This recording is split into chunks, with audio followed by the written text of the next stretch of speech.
So let's face it. You're thinking about quitting your small business, your baby, your creative outlet, which you've put so much hard work and energy into.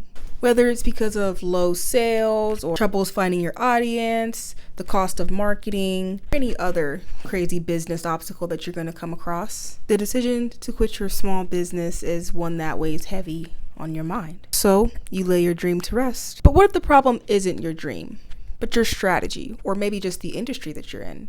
What if you could just slightly curve the trajectory of your business into, say, something a bit easier to market? Maybe there's more of an audience for it. Maybe it's not as niche. Maybe there's more of a market, a need for it.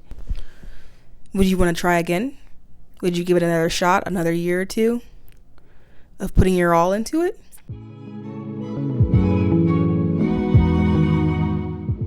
Us together go over the art of the business pivot.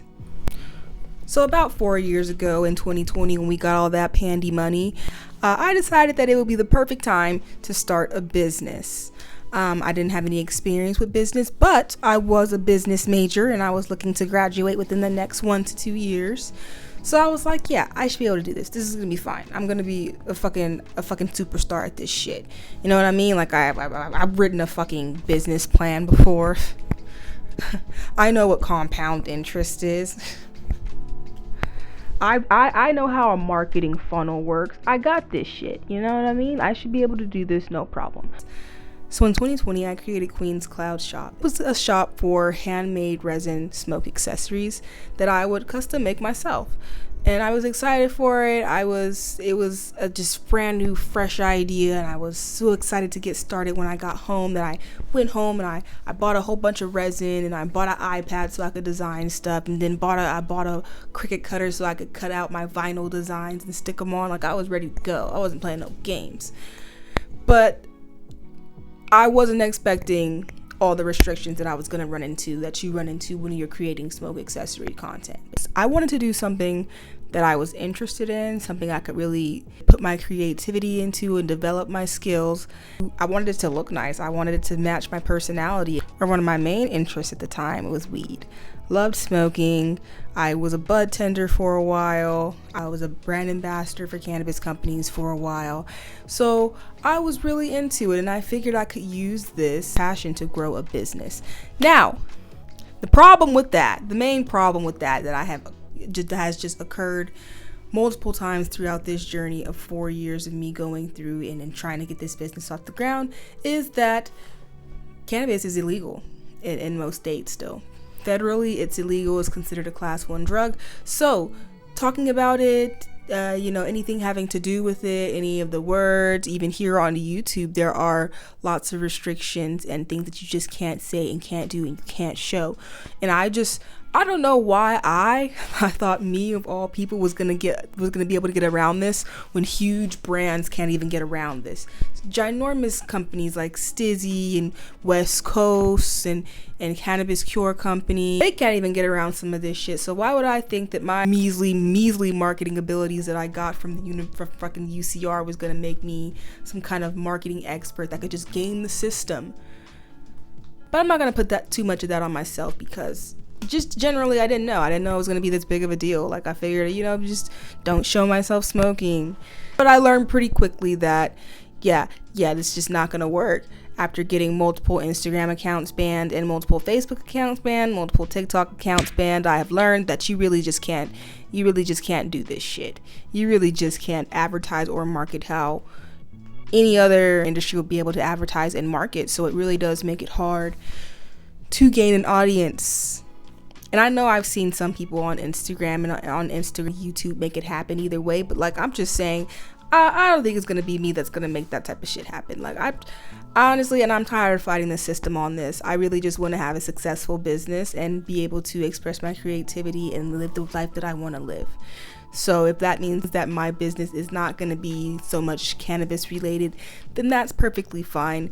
And I think the perfect pivot from the cannabis related things such as my rolling trays, my ashtrays, my stash jars, is to pivot these products or position these products as if they are home decor more so than smoke accessories. So if I were to say like, this tray right here looks like an ashtray, and yeah, I could call it an ashtray, but it has no real weed references on it. It has nothing that would imply that this is dubious in any kind of way. So I could say that this is a jewelry tray instead. This is somewhere to store your keys when you come home. You know, it's a soap dish instead of an ashtray.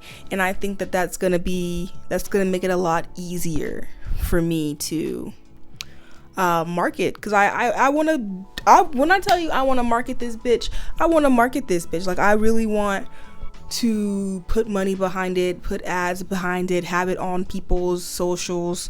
I want it to be everywhere, and I really can't do that with the restrictions that cannabis brings. And I really was feeling down about it. You know, my accounts kept on getting deleted. I wasn't making any money. I was spending so much more. I work a 9-to-5 now, so like I would spend so much more on just product and making content just to not even be able to sell. Like, even in-person events, there's a lot of restrictions to where you can't sell at specific events because they're family friendly, so obviously they wouldn't want things that reference cannabis or weed at their events because there are going to be children around. You know, they don't want to offend anybody, so that you're very limited to the events that you can do, the places where you can advertise, the words you can say, keywords that you can target. It's so restricting, and it really just it kills my vibe. It kills it. It kills the vibe. It kills the creativity. It kills the passion to keep on going when you know that you're going to probably be shot down no matter what you do. That being said, a pivot is imminent. And coming to this conclusion really just ignited my passion. It's nice to know that now I'm going to be able to reach way new heights. Like, there's nothing stopping me now, and it has really lit like a fire under my ass. It really has made me much more excited to put in work, to create content, to make my website better, to do everything that I can to make sure that this business grows now that I know that it really actually can. I'm really excited to start this new step in my business journey.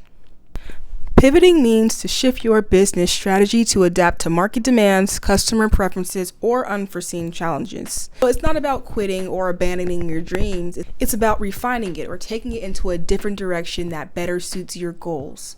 I like to think of it like adjusting your course while sailing. You're still going pretty much for the same goal. You're just taking a little bit of a different route there. See, YouTube is the perfect example for this. It actually started as a video dating app, and it was designed to let people upload videos introducing themselves to each other. When they realized that the dating aspect wasn't working and people were posting videos that were just unrelated, they changed it to a platform that allowed you to upload videos with any content, thus creating YouTube. YouTube is now the largest video sharing platform in the world, used by creators and consumers daily to make money, build community, and maybe just learn stuff, be entertained. When it comes to my business, pivoting is going to be essential in it even being sustainable or profitable, really. So there are a couple of steps that I've identified that are gonna help me pivot successfully. First, we have to assess our current business. What's working and what's not. The weed is not working. The trays are great. People love the trays. I get stopped all the time when I'm at an event and people stop and they love the trays. Usually it is a weed focused event, and when it is a weed focused event, like, yeah, I'll sell really well. But when it's not, when it's just a regular event that I happen to get into because they probably didn't check my page to see what content I actually had, they'll stop by and say, these are so beautiful, I love these, but I don't smoke. So that's just not working, and it's just too restrictive, and there's not enough market for it, or I just can't reach it. Either way, it's not working, so that's what we're gonna have to get rid of. The next step is to identify opportunities. So I had to identify where I could go with the skills that I had. I had a skill that I had developed for making these resin products. What else can they be used for that's not smoking? There are a lot. They could be used for trinket trays, like I said, jewelry trays, soap dishes, coasters, cutting boards. They could be used for so much, storage jars. If you have a mold for it, you could probably pour some resin in it, is all I'm saying, and make it look pretty cool.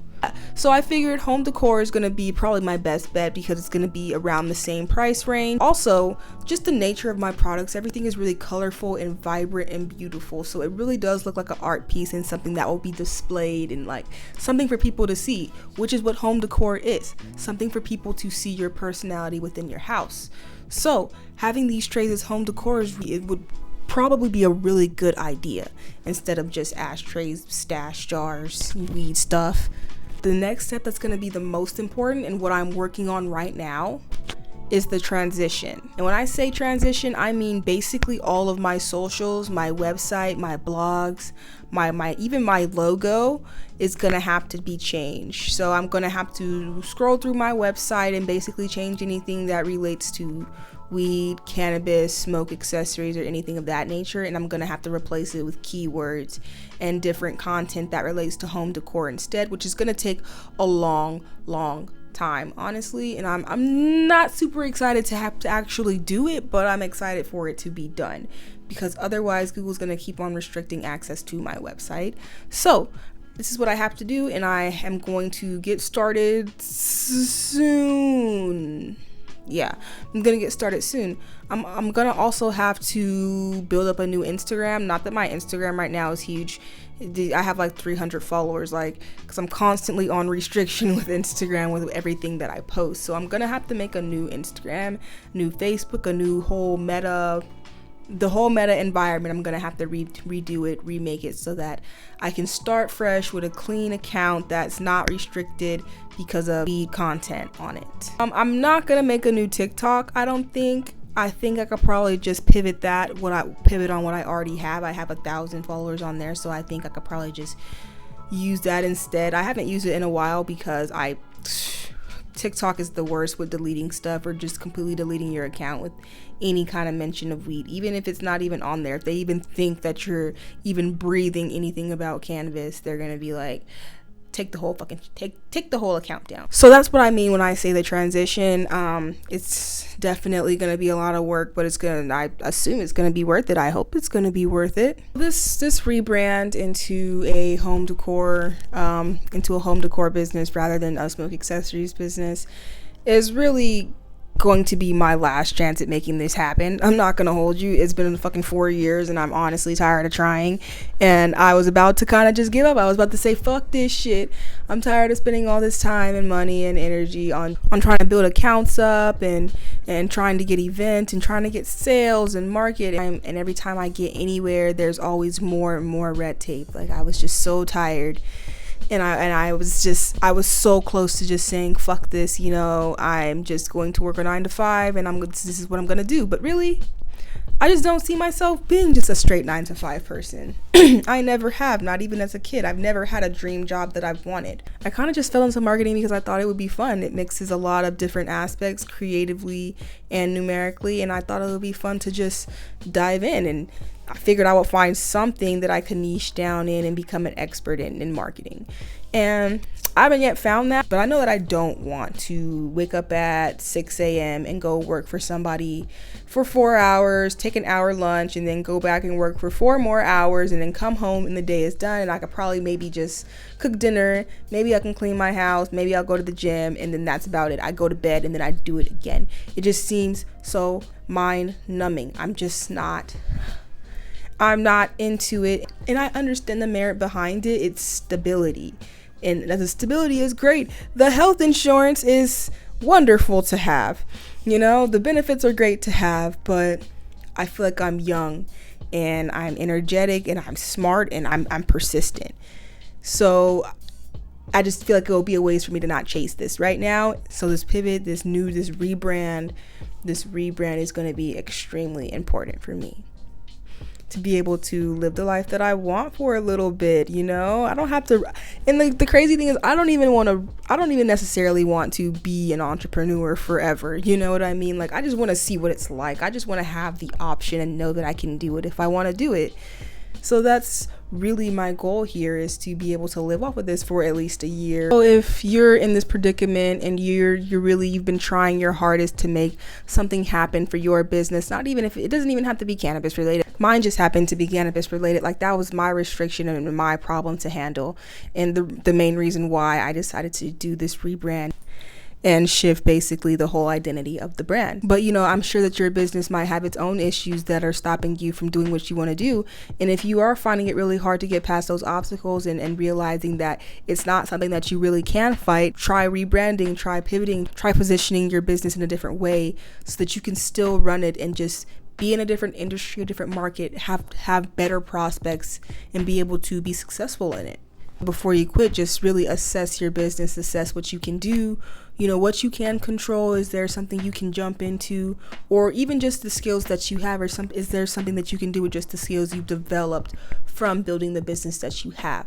That's all I have for you guys today. If you found this helpful, please like and subscribe. I'm going to be going over how this rebrand goes over in a couple of videos, so might actually just turn out to be a series, and you won't want to miss it. See you next time. Thanks for watching.